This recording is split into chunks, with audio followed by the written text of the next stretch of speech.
Ladies and gentlemen, it's the Big Jujitsu Show. I'm Rob, the Lord Humongous. And I'm Shawn, the Duke Humongous. And today we have quite possibly the greatest guest of all time on our podcast. We have the man, Kurt Osiander, with us right now.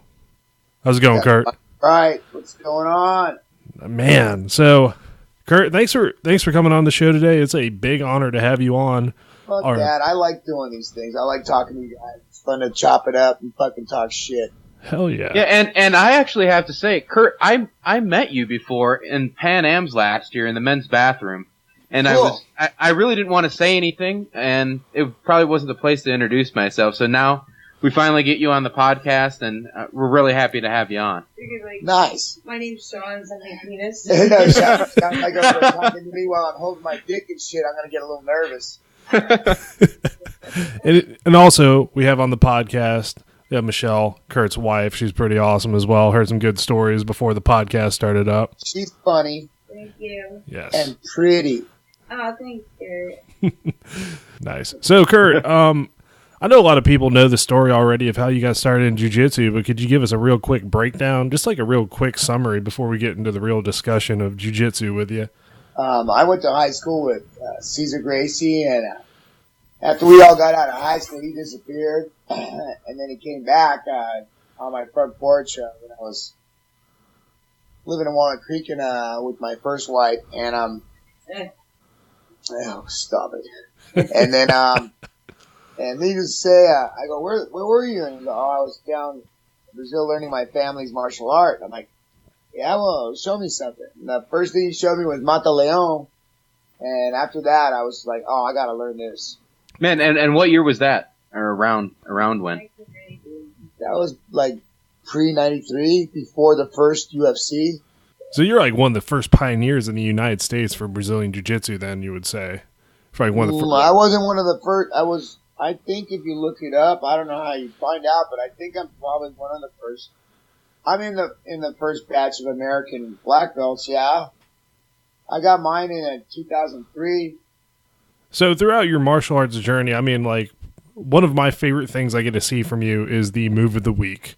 And that's how I came to find out about you. So, was that something you came up with? The guys at your academy came up with? No, one of my students would be like, you know, we didn't have cameras, and I was just sitting around fooling about, and one of my students who moved back home to New York, Dimitri, started going, hey, do something here and talk and shit.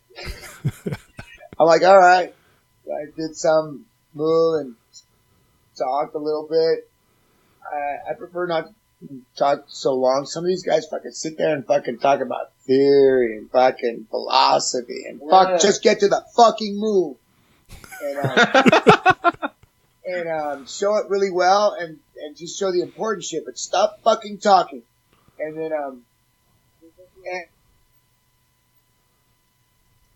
and so somebody would just, go, hey, Kurt, talk and do this. And I'm like, all right. And so then we started doing the move of the week, and I started doing it with, whoever was the cameraman, and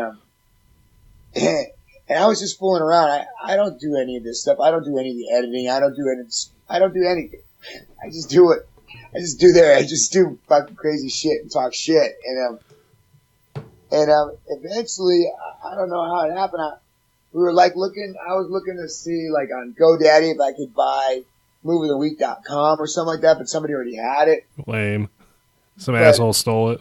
Well, no, he got to it first and everything, but I think if you look it up, it's pretty lame. And, and then, I just kept going with it, fooling about, doing it like that. And then, my guys do, like, product, filming for, like, conventions and shit. And so they got the badass fucking cameras and all that shit, and they know how to edit, they know how to do all that crazy shit. So, eventually they would do it and they would film it. And I was kind of always like partially sponsored by Shoyoroll during the MMA days, that when Luke, Stewart, and Joey Armstrong and James Cook and Darren Uyenoyama and fucking Chris Carriazo and Evan Escara. We had a pretty good little fucking, and Nick Diodicus. and and Marcel Fortuna and Diego Nosferatu, and man, we had a pretty fucking Crispin, Alexander. We had a pretty tough fucking little fucking fight team there, especially when Half was fighting Pride, Bushido, and shit like that. Man, we were training a lot of fucking MMA and shit, and all of a sudden, Show Your Old picked me up and put me on their Facebook page, and that basically started the inertia for the snowball to start to get larger. Damn. Yeah. What I like especially about them is like you said, it's not theory. You just pretty much said, like, I like the intro. You're like, hey, I'm here. Here's the fucking move. Let's get to it. Yeah. So where did the phrase, which is one of the ones I like, you fucked up a long time ago, where'd that really come out? Dude, I just happened to say that and it fucking stuck. I had no inkling that would turn into a catchphrase or a meme or any of those crazy things. The one that my friends in fucking Brazil asked me about it, like Pan Ams or Worlds, and they're like, Kurt, please tell us, what is triple fucked? Oh, that's when it's going in all holes, bro. And he's like, oh, now I get it. But I definitely, that was like, you fucked up a long time ago. I just had no idea that was going to be like the catchphrase. But so now we're putting it on some of the t-shirts. It says that, and people like it. So that's really fucking what's cool. Yeah, I agree, because that's like something you don't hear a lot from. Like you said, if you go to these other like move of the week things, it's, oh, hello, my name is XYZ. Today we're going to talk about an arm bar, and this is a sport that's about breaking people's arms and choking them unconscious. Fuck yeah. Yeah. So exactly, get fucking right down to it. It ain't no fucking. That's the shit. That's the coolest part, and it's for everybody. Everybody can fucking break somebody's arm or choke them out. And I think I'm cursing more just because you're on the show, so I apologize for that. It's okay. I stimulate that in people. He does do that. So I have a question. Your famous little middle finger there. Can you tell us about the incident where that happened, or maybe multiple breaks, or like what happened, man? I was sparring. We always spar on Saturdays, Muay Thai, or we'll like do 5 rounds box, 5 round kick and punch, 5 rounds takedowns, 5 round. I'm still training everything every day and all week long. So I was training with one of my guys. I gave him the nickname Death Blow. His name is Miguel Royale. And he's also like one of my judo teachers. He's one of my brown belts. He's fucking tough motherfucker. So, we were sparring. We wear shin guards, mouthpiece, 16-ounce gloves, And so I know that fucking Death Blow has a fucking really good fucking right hand, so I fucking keep my hand pasted up against my head. Dude, he punched me so hard that through his 16-ounce glove and my 16-ounce glove up against my head, it hits so hard my finger breaks inside the glove. Holy shit. Yeah, Death Blow is really a good name. So needless to say, it fucking something inside my glove goes snap, and I'm just like, and I start backing away from him, circling, and he's like, what? Is your head okay? I'm all, and I just rip my glove off and whip my hand out of my glove, and my fucking finger is pointing left. Oh shit! Like an L. So I pulled it back into the place, and for about a week I stirred my drink with it to get the swelling down. And that's what you got now, is that bent middle finger like that. I have to wait for it back when he gets older. That's awesome. I'm glad we know the story now. Yeah, I'm always curious. I was like, shit, man, that's probably what my finger's going to look like if I keep doing gi, but whatever. Yeah, my fingers are all fucked up on both sides, and needless to say, Jujitsu, people land on your finger, they twist your finger, you fucking jam your finger. There's no salvation for it. You can tape your fingers up preemptively, which I have to now, and that helps them. And then, like, now when it got colder over here, it's not really cold to you guys. You'd be like, that is not fucking cold. But I like run them under warm water before I go train, and then I'll tape up and shit, you know. I want to pat his middle finger with the tape on it. You can't do that. Why? Mm-hmm. Well, I don't know. You call a lawyer and you ask him why. Okay. Nice. So you stirred your drink with it. The question I have now is, what's your drink of choice? I like whiskey. That's a good drink. A whole bottle. Not at once, No, but just a glass after glass. You just got to divide it up between the whole bottle, not in one. Well, there's not really that many glasses in a fifth. dude, come on. Over ice, there's only like 5 glasses. 5 glasses. My glass is huge. Healthy, You know? healthy portions, right? Yeah, a pint glass. I'm not gonna pour like that fucking the bar. If you go say, hey, I want a fucking whiskey over, whatever kind, they give you like one shot, and I'm like, what the fuck is that? I get all bummed out at a bar, and then sometimes I go to my friends' bars, and they know how to do it. They fill the glass with ice, and then they pour it all the way to the top. That's the way you get it served. So, Or I get Michelle to go sit up in the bar until somebody buys her a drink, and then she brings it over to me. damn. Great technique. I wonder if I can get my wife to do that for me. It's pretty funny. Like you got to take a picture of the guy's face when she does. When she goes thanks and walks away and then gives it to you. Oh, he's totally bummed out because he's like, oh Oh fuck. no, he's like usually it's a look of surprise. Usually their mouth drops open and they're like, what? Nice. So, you were on a podcast. I'm trying to remember when it was, and I listened to it, and I had a good laugh over. Well, I guess mainly how they reacted to you talking about the beginner's class and why you don't have a beginner's class. Oh, Yeah. I got a bad Yelp review because of that. Yeah, and that was kind of the same. That kills me. I would like everybody like, man, you got great reviews.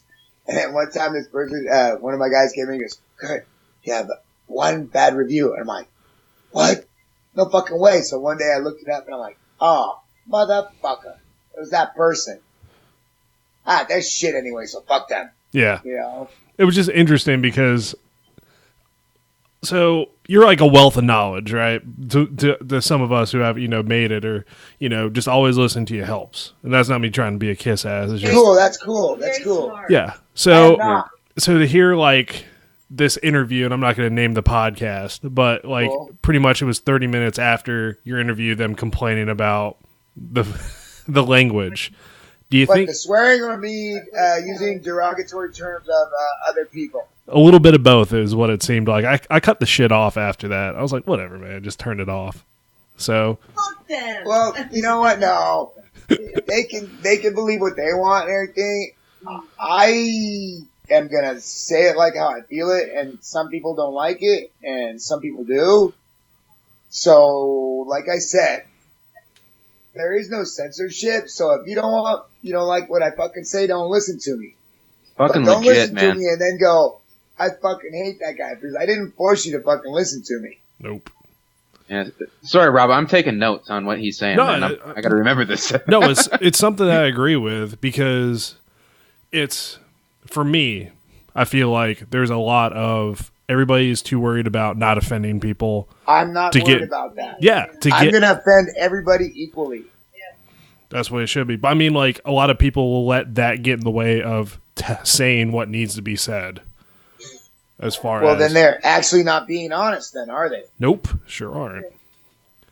But I just find that something that I really, really like is that, like, throughout the whole thing, you're like, yeah, that's what I said. I don't give a shit.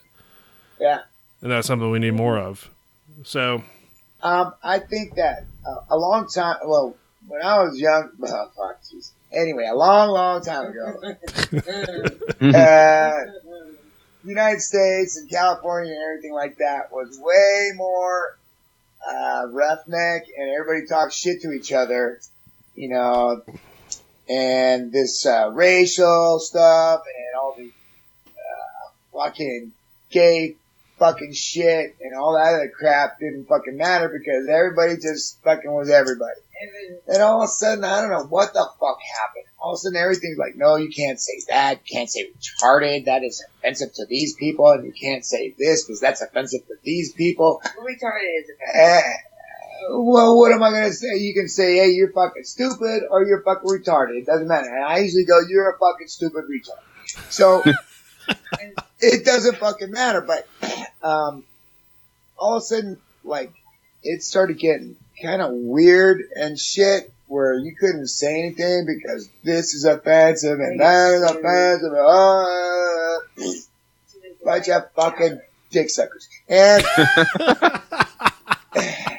so, needless to say, I don't believe in that. I think that is making the whole climate so, like, if you say anything wrong, people can sue you. If they do this to you at work, oh, that's discrimination. Oh, that's sexual harassment. This is this. This is that. It seems like, hey, let's do this so lawyers make a shit ton of money. Or that these fucking pieces of shit entitled people can find a way to fucking sue somebody so they can have money. White power. White power. And needless to say, I think it's a bunch of crap. So do you see that's why I don't have any problem with any races. I have a problem with everybody. And if you're a dick, I don't give a fuck what color you are. You could fuck come from another planet and be purple with polka dots and stripes across your ass. And if you're an asshole, I'm gonna fucking call you on it and tell you you're a fucking asshole. And then beat the shit out of you. More than likely.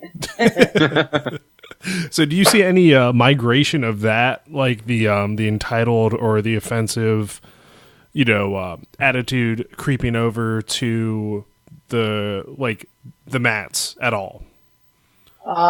Sometimes, yes. Well, you get all kinds, and people sign up at the academy, and I pretty much am myself when I greet you. I am myself when I teach you, and I'm myself afterwards. And so if they right away don't like me, I mean, they won't come back, right? I'm not going to fake my personality to get you to sign up. Yeah. Because I got plenty of people coming from all over the fucking place to sign up. And, so, I've had one person, really one person who said that they could not handle my derogatory statements of certain stuff. You wouldn't let them get water, right? No, it wasn't because I wouldn't let them get water. No water breaks in class, is that it? Or they get water when you tell them to? I give you water breaks. It's up to you to go get that fucking water on that break. You can't get water when you fucking want. It's when I fucking want. So do you run a pretty tight schedule as far as classes go? Like set times for everything, or you're just... Yeah. There's set class times. You come in, you should be on the mat ready and waiting to go to do the warm up. He's anal. And then, then I go, okay, the warm up's over. Okay, you guys go drink water, go to the bathroom, wash your fucking hands, you stupid motherfuckers. And put the garbage in the garbage can, et cetera, et cetera. They come back, they line up, I come out, I show them the move, I break them up, if I have to split, newer guys from the older guys, or I split the more advanced from normal, whatever. Either way, I break it down, and then I teach, or I get some of my guys to help me out. I have a great staff. I have a bunch of black belts that hang out with me. And, so yeah, and then they do positions, and then after the positions, they go, okay, get water, go to the bathroom, because then you're going to come back, and you're not going to get water anymore until you do your 6 or whatever you're going to do, and then you can get up and get the fuck out, or you can train until your heart's desire. Nice. Hell yeah. So, I heard you got a pretty tough warm-up or whatever. What do you do if somebody, tries to skip warm-up or comes in late, or do you tell them to fuck off, or... You're like, no, I torture them even worse, and they have to do the next class's warm-up. Ooh. Nice. I like that. If you miss the warm-up for the 5:30, guess what? There's one coming at 7:30, and after you're done training, you can fucking hop. Same with Kurt. Damn, I actually do like that because it just seems like some of the places I've been to is just notorious. Like some people are like, oh yeah, shit, I gotta send a fax real quick, or I gotta make a phone call, and No. It's gonna be pretty funny with that fax shoved up your ass when you're running. So do you? I'm sorry. Go ahead, Shawn. Yeah, so I mean, and that's goes to something that I kind of wanted to ask about, and you've been around the sport so long, and I was kind of wanted to get your take on your philosophy for leadership at a gym and stuff like that, and do you take the leadership into your hands? You said you have multiple black belts teaching. What kind of example do you try to set for your guys and gals there at your school? I've been studying for a long time. I remember a long time ago. It was right when I first got my brown belt, and I was always, coaching the guys or yelling at them while they're fighting. Always, being a coach and stuff like that. But one time, Alf was like, "You are not a very good leader. You're too nice to these guys, blah blah blah, and this and that." And I was like, I kind of took that to heart, and I was like, fuck, that sucks, and so I always studied ancient history and everything, and I started fucking studying all the leaders of all the cultures that I like, and the one thing that always came up with the guys that were fucking the shit for leaders is they fucking led from the front, and they did not care about wealth and shit like that. And they were eating the same food in the same tent or sleeping in the same fucking mud with their guys. Mm-hmm. And they were not strict, but they were, they didn't make it too strict because, there's always a happy medium. And so I kind of do that. And these guys know that when I say something in a certain way, they know that either I'm cool or I am fucking get that shit fucking done. And, so I think that in the beginning there, I was really, immature also as a brown belt, and I was still coming up, but I've definitely, matured a lot over the years, and I think not like normal people, but as a leader I have, but otherwise I'm really immature. But yeah, I totally I think as a teacher and a leader and all that, I've definitely evolved. Yeah, you're great. And so I can tell you what, I don't fuck with my guys, and they know my guys fucking love me. So fuck. That's all I can say is if you talk to my guys, I think that I will. And they're fucking cool fucking people, and they train really fucking hard, and they're not dicks. Because I don't have any dicks at my academy. If you're a fucking dick, you are not gonna last there. I can tell you that. So do you get out on the mats and you roll with them and drill with them? Yeah, I drill and I do everything with them. I fucking train 2-3 times a day. Yeah, bro. I do everything. I go in there, I'll fucking spar, I'll do whatever kind of training you're doing, I'll get you ready for fights, I'll go corner you, I'll fucking shit. Luke was one of my first guys, and all I can say is, you're a bro when you're fucking spreading Abilene on your buddy's naked body and then scraping him with a plastic credit card to get him to cut weight. You know what I'm saying? That's real friendship right there, in my opinion. If that's not your buddy, who is? All Rob told me to do was take an Epsom salt bath. Yeah, well, needless to say, we're fucking cutting weight for this fight. And I go and cut weight with those fuckers. I can make fucking 185s easy. When I used to fight, I'd fucking cut. Man, I'd roll around in a sauna suit for 15 minutes with Luke, and I'd be on weight. God. Luke, bro, he fought 170s. I don't know how the fuck these guys do this. I cannot make 170 unless you'd have to fucking chop one of my fucking legs off. My bones must be really big. Your head. I'm big bone. And then, so Luke would cut down to 170, bro, and I'd go, okay, I'll cut with whoever's fighting. So I'd do it with Joey. I'd do it with everybody who's cutting weight. I'd fucking go sit in the sauna with them, whatever. Fuck, man. The longest time I ever was in the sauna was fucking Luke out there in fucking Fresno before he fought Galvão, which he won, and they fucked him and robbed him. And so needless to say, we were in that sauna for a long time, and we'd come out, and I'm like, Jesus Christ, I'm gonna fucking die. And he would get on the scale, and he's like, 5 more pounds, and I'd be like, Jesus fucking H Christ. And he already pooped, he peed, everything. and in this days, this was Strikeforce. You'd fucking have to sell your tickets, right? So we get him down weight, and we're sitting there for the press conference and weigh-ins. And he looks at me, and I'm like, Jesus Christ, he looks like Skeletor. He's fucking so sucked in right now. And when he blinked his eyes, it would squeak. And I was like, oh, he's off. And I'd like give him an ice cube, here, suck on this ice cube. I just posted his pictures. And so he's like, Kurt, I can't do the money thing and turn in my shit. I'm fucking dehydrated as fuck. I'm like, no problem, bro. So I'd go take care of that for them, turn in the tickets and the extra tickets, I count the money and then give you your cut, et cetera, et cetera. Finally, you weigh your poor guy in, he fucking weighs in, they go, okay, and he makes his weight. And then we're fucking putting Pedialyte and food in him, until the next day. And then luckily I have a bunch of paramedics and fire rescue and all that, and we fucking go back and run a couple IV bags and shit, which I guess the UFC cut that out. You can't IV, right? Yeah, they got but rid you of can that. take steroids, but you can't use a fucking IV bag. That's fucking unfair. Yeah, they'll just like sweep it under the rug, right? Steroids no big deal. Yeah, it's your conveniently poster child. Yeah, exactly.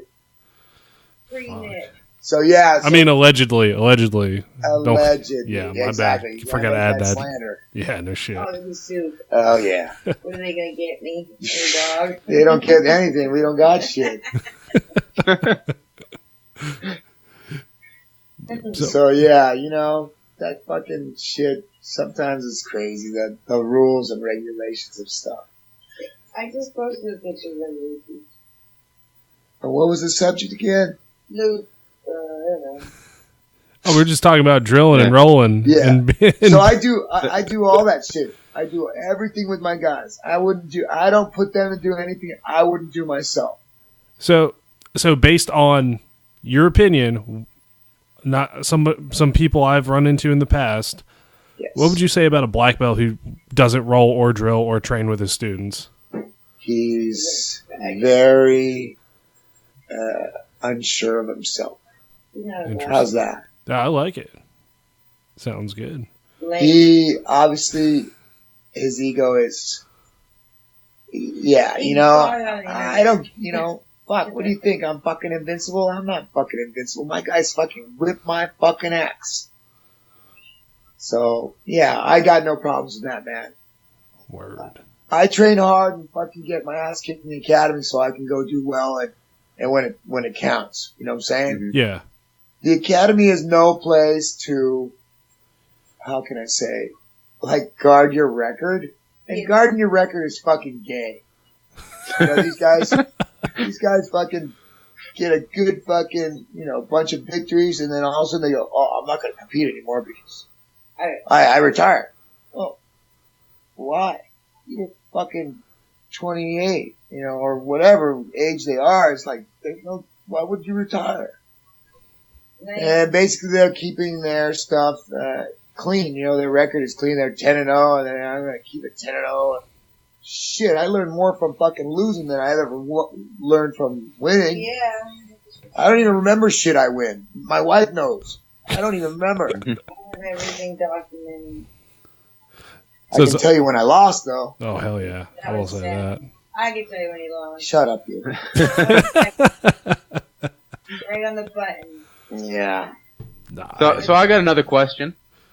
So, since 1993 or whatever, who is the toughest son of a bitch you've ever come across? Who is this one person that sticks out, and you're like, that was the toughest son of a bitch I've ever fucking known?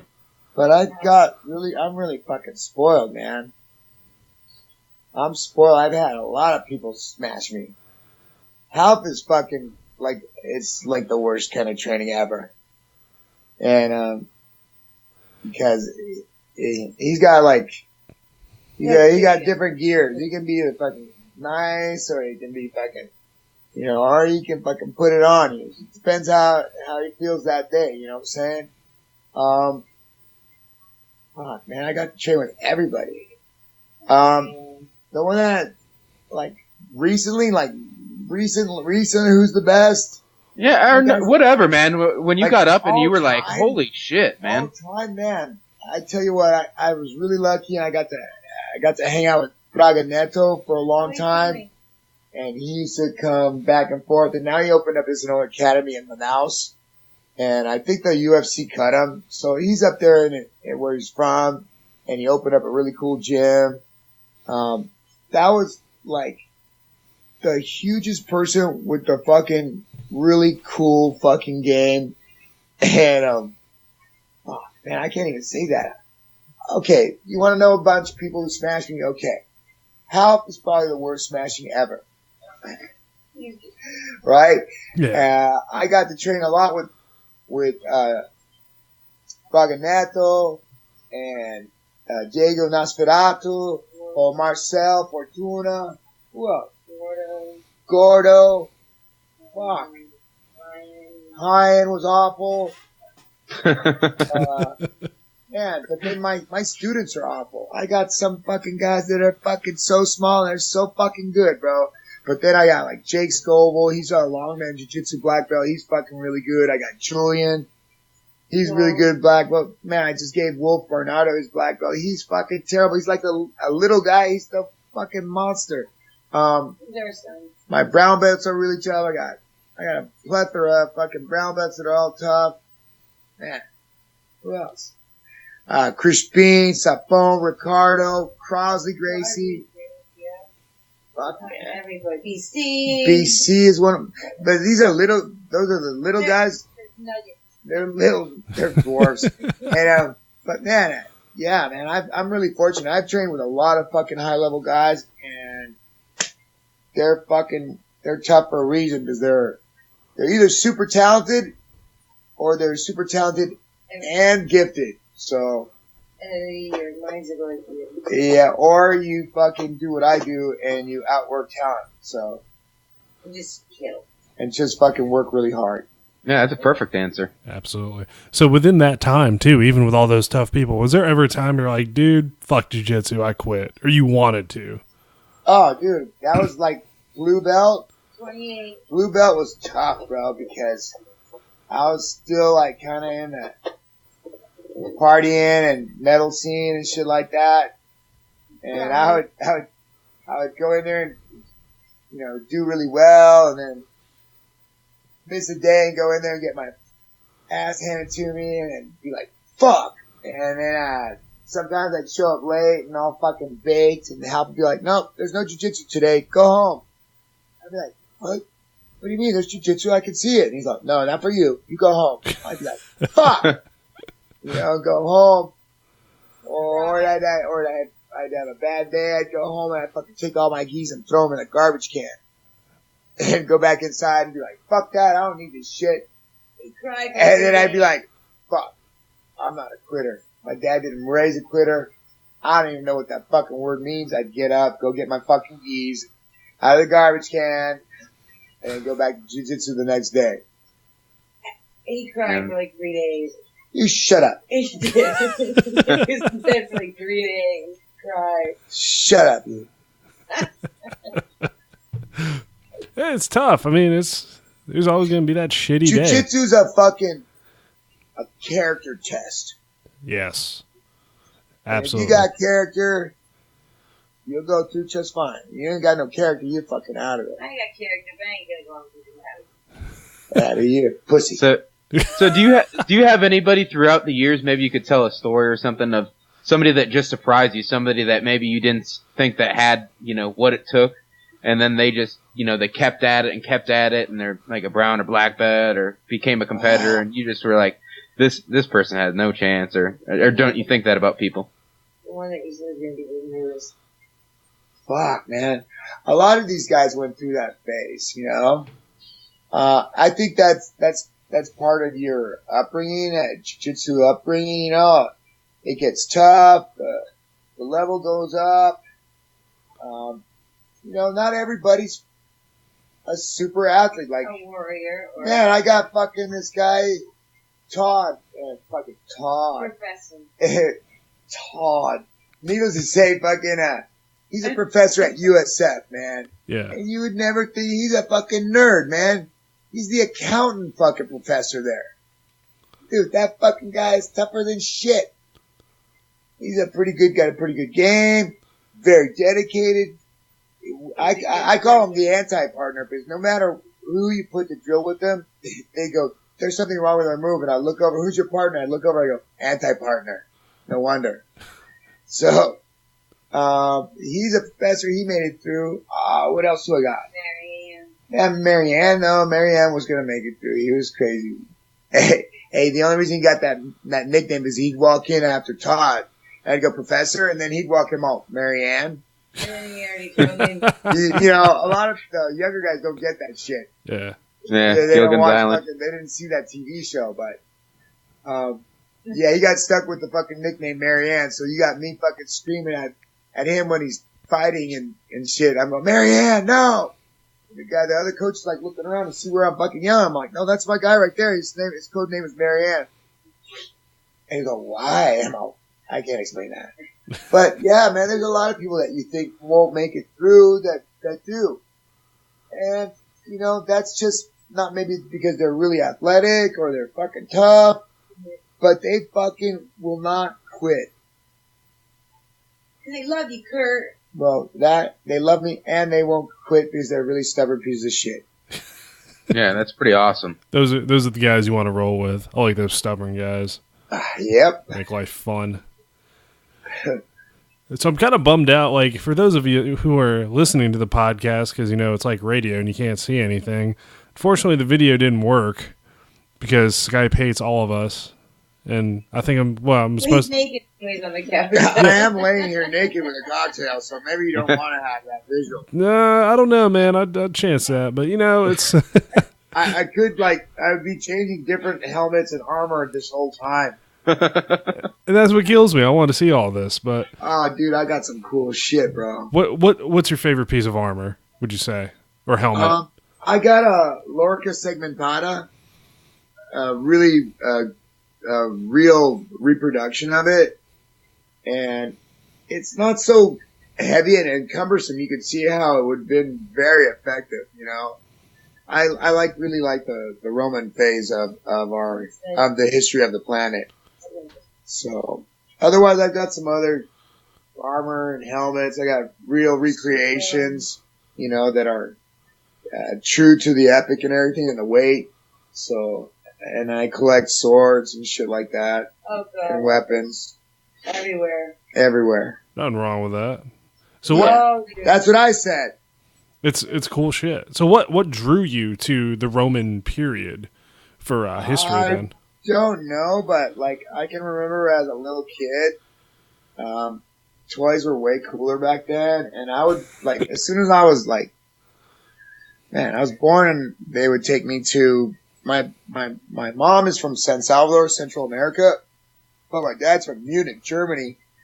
He's right there. His parents live in Bachhausen, which is like 40 kilometers out of Munich or so, in the farm, like where cow pastures, and it's by this place called Aufkirchen. So it's fucking beautiful there. And as soon as I got there as a little kid, it's like, here's your fucking breeches and a knife and go and play, which is a really natural way to bring up kids. And I think that's what's missing with our kids out here in the United States. At least a lot of kids, but the ones like, you know, out there in the Midwest or East Coast and shit like that are being raised by parents that are more roughneck. They're getting a good upbringing like that. But a lot of kids are just walking around drinking Coca-Cola and looking at their fucking iPad and shit. Mm-hmm. That's your own fault. Instead of going out and playing outside, and instead of playing outside and doing sports and learning how to do fucked up shit to animals. And so, needless to say, I got to go there a lot of times, and my dad would make me like cardboard with tinfoil over it and make me armor and helmets and swords. And then like my toys were like always like knights and like That's either cute. Civil War guys or fucking knights or any epic of like toys that were like where you could set up a phalanx and or like, you know, stuff like that. And as soon, shut up, you. It's cute. And so I grew up like kind of liking that stuff. And as soon as you gave me a knife when I got to Germany, man, I was like, oh, I love fucking knives. So I started collecting knives since I'm like, my wife could not tell you how many knives I got. She just knows that I have boxes and boxes of really cool knives. And I think knives go along really well with the jujitsu. Yeah, I got a lot of cool fucking knives and short swords. I got swords. I got all kinds of toys. I fucking whatever. I'm a big kid. I can have whatever fucking toys I fucking want. Rich when he dies. Yeah, needless to say, Michelle's all, are these toys worth money? I'm all, go ahead, look this one up. She's like, oh. So she's just waiting then. Yeah, she's just fucking gonna poison me something. No, I'm gonna let you stop. Fuck you. So needless to say, yeah, man, I got into that because my dad kind of stimulated that, I think. But his dad's also a soccer coach. Yeah, my dad's a super big time coach, and so I kind of followed in his footsteps, I guess. I digressed a little bit and went into the metal scene, and then I came back and became an athlete again. Well, metal scene's cool. Especially like... It is fucking super cool, and I beat the shit out of all the lead singers that I didn't like. How would that happen? You just like go up on stage and just fucking go to town? Oh, there's guys that talk shit, and I'd be like, after a party or whatever, I'd go find you. And just settle it right there? Oh, man, nobody would talk shit. It was cool because I was like the construction guy, so I would do construction all day, and then I had a truck, so needless to say, I'd have to haul all the equipment. And we were doing a gig at the Stone. Yeah, we were at the Stone in San Francisco. El Duce was, but he was in the Mentors. Remember the Mentors? You guys were like, who the fuck is that? Well, they used to fucking do all songs on like fucking and doing fucked up shit to women. Oh my god. So this guy fucking El Duce, I go to the bathroom for a second, and like when you play at the Stone, you gotta pay to play, so you gotta sell tickets. Yeah. And then they split the money with you, and they gave us a case of beer. So I went and was doing something, probably taking a piss or something, and I come back, and the rest of my band was just a bunch of fucking long hair, normal kids, you know, just musicians. Yeah. And El Duce, which is this fat fucking like HA fucking kind of guy, is in there, and he's like, got them kind of all scared in the corner of the dressing room, and is like making to like pick up the case of beer and take it. I'm like, hey, and looks over, he's like, look, he was fucking dude, and he's like, I'll put the fucking case of beer down, motherfucker, that's ours. And he like saw that, you know, somebody was gonna stand up, and at this time I was still pretty fucking ripped from fucking doing construction and tan, and I'm like, hey, put that fucking beer down, that's ours. He's like, ugh. And I'm like, here, you can have one. Now get the fuck out of here. And I didn't know who the fuck he was, you know? Yeah. Because those guys used to play in like hoods, like executioner hoods. Basically, like a white power hood, but black. Jeez. What? And they were called the Mentors. You gotta look up, they do this song. Find them, feel them, fuck them and forget them. It was like all the songs like were like totally like they were like derogatory women's songs, which would not go over well now. And yeah, so you know, I was the only fucking lead singer. I just looked them up. Yeah. Are they white or black? They're white guys, Oh. but there's some crazy songs in there. Alright. You go check them out, Michelle. You're gonna be like, holy shit, your anal shower is my shit God. tower. Oh, Fuck yeah, it was some fucking raunchy weird shit, bro. I'm out of there.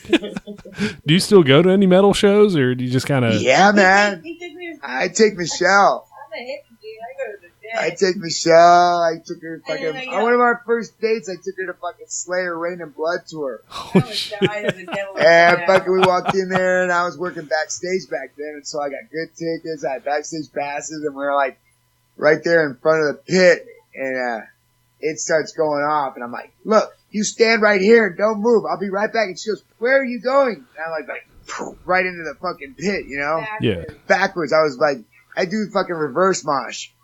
I tempt fate. Damn, that is brave. Yeah. That's fucking Well, outstanding. Those guys are fucking, they think they're tough guys, but they really don't know shit.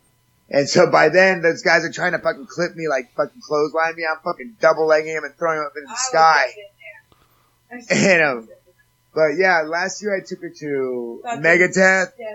And she's like, those guys are cool. What are they singing about? I'm like, it's like during the song and everything. I'm like, I can't fucking tell you now. Shut up. Wait, I really enjoyed Lamb of God. And she liked Lamb of God, which was very rare. And then they go, hey, Guido. And then some guy there was like, hey, Clay Guida. I'm like, fuck you.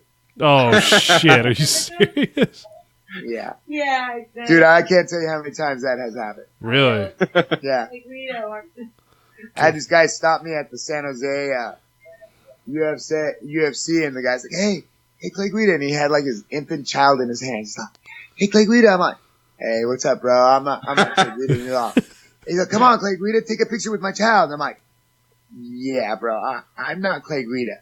He's like, come on, Clay, take a picture with my child. I'm like, bro, I really am not Clay Guida. Hair's better. He's like, come on, Clay Guida. I'm like, fuck, jammed out of there, man. Where are you taking me? I'm taking her to Slayer this year. I'm taking her to, no. And I'm taking her to Slayer. I'm taking her to Black Sabbath. Oh, And I believe I'm taking her to At the Gates and The Haunted. wait a minute. Shut up, shutting up, rabbit. Is Ozzy gonna be there? No Ozzy. Oh no, Ozzy will be. It's the farewell tour. Yeah. Yeah, it's the last farewell tour. Yeah. Their last show is in Phoenix, Jerry, Arizona. Jerry's gonna be Yeah, and here. then a bunch of fucking Black Sabbath people are gonna execute you. Hey, Jerry's fucking dead. They got John Mayer playing now. dude, yeah. What, the drums? No. Oh, you know about the fucking dead? Yeah. Yeah, I know. I was Deadhead growing up. Yeah. I love them. Hey, I got backstage passes to all those shows. Kurt went and he got traumatized and he started snarling at the people like an animal. Yeah, I do that. Was it right a there. little too soft for you there? For the Dude, No, there was something wrong with these people. They were evil. oh shit! Oh, they were fucking evil. No, there was something fucked up with them, and I don't feel that shit unless I feel it. So then these people are walking by, and I'm like, instead of growling at them, they're like, what the fuck is wrong with that Hesher? Bro, acid was not developed for you to twirl about and pluck at the sky and think about peace. No, it wasn't. What was it for? War? Exactly. To make our fucking soldiers not feel anything and kill more efficiently. And that's why I like acid. It's for killing people. Yeah, it's not for fucking twirling around going, yeah, man, Jerry, man. Fuck that shit. You know, fuckers. Nice. No, So, I like to fucking cause violence on hallucinogenics. That's fucking fun. You guys are like, oh, fuck. nah. No, don't give Kurt any acid, ever. All right, I will try my got- best not to give Kurt I any got a bunch of it acid. in my backpack. Or you have to babysit him. I got plenty of it. Shh. Don't worry, I'm here in California. Good to go. Hell yeah. White pain. So, Kurt, before we wrap up the podcast, you got any shout outs you want to give to sponsors, team? Anything? Absolutely. Hell yeah, let's hear it. I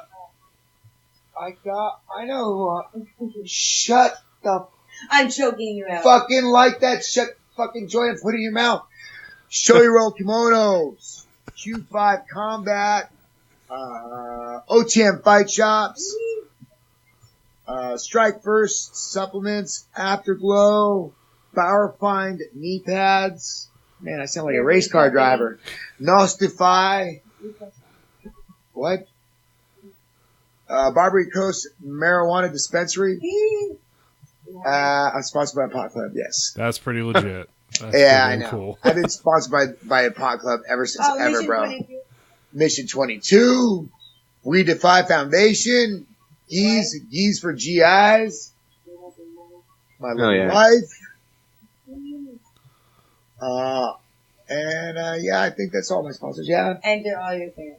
And all my fans who love me and tolerate my behavior. Excellent. So, also, before we go, can we get a shut up and train from you before we head out? Shut up and fucking train, pussy. Hell yes. Awesome. So, once again, thank you, Kurt, and your wife, Michelle. You guys have been, this is probably one of the most entertaining episodes we've ever had. At least I had fun. Funny. I had fun.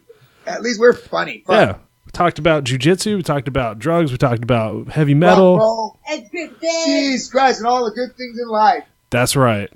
So, ladies and gentlemen, please follow us on bigjujitsu.com, part of the Pod Bros Network. All your t-shirts and all your episodes can be found on bigjujitsu.com, like our Facebook page, facebook.com/bigjujitsu, as well as following us on Twitter.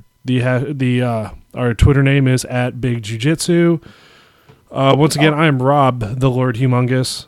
And I'm Shawn, the Duke Humongous. And we will catch you all next time. 7 Sun Tattoo.